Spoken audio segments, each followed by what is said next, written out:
গরম পড়লে সামনে গরম পড়লে লোডশেডিং হবে কি হবে না? তুমি এখান থেকে বেরিয়ে গেলে তুমি বাঁচবে না মনে বলতে পারবা? না আপনাদের কি বলতে পারবে মানে কিনা? সেটা তো আলাদা বিষয়। না, এটা আলাদা এটার বিষয় না। সাথে এটা তো মিলে না। Please please listen to me.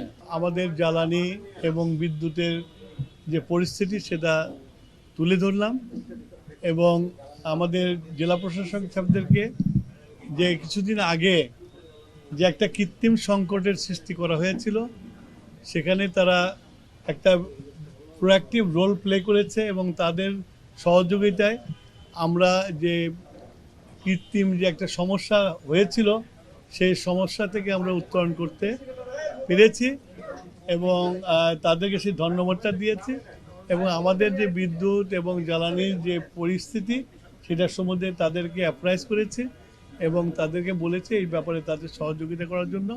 আর একটা জিনিস তাদেরকে বলেছি, অতি দ্রুত আমাদের যে সোলার যে আমাদের প্ল্যান আছে 5000 মেগাওয়াট মিনিমাম করার জন্য এই 5 বছরে, সেটা ডিসি সাহেবদের প্রত্যেকটা অফিসে এবং জেলার প্রত্যেকটা অফিসের রুফটপে এইটা লাগানোর জন্য বলা হয়েছে এবং আমাদের ক্যাবিনেট ডিভিশন থেকেও ডিসিদেরকে যা অর্থ দরকার অর্থের যোগান দিয়েছে এবং তাদেরকে অতি দ্রুত 2 মাস 3 মাসের মধ্যে এটাকে শেষ করার জন্য তাদেরকে অনুরোধ করেছি এবং তারা সেটা সেই কাজটা হাতে নেবে। হাতে নিলে আমাদের বিদ্যুতের অনেক সাশ্রয় হবে।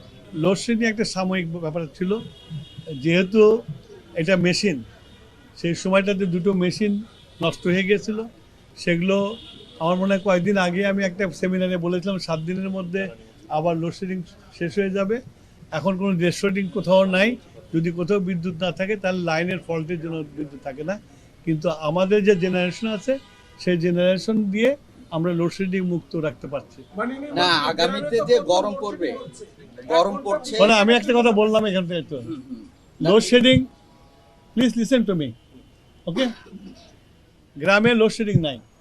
যেটা হয়, আমাদের পল্লী বিদ্যুতের লাইনগুলো অনেক লম্বা লম্বা, কোথাও যদি ফল্ট হয়ে যায় বিদ্যুৎ স্লিপ করলে ওই ফল্ট লোকেট করতে তার টাইম লাগে, সেই জন্য বিদ্যুৎটা আসে না।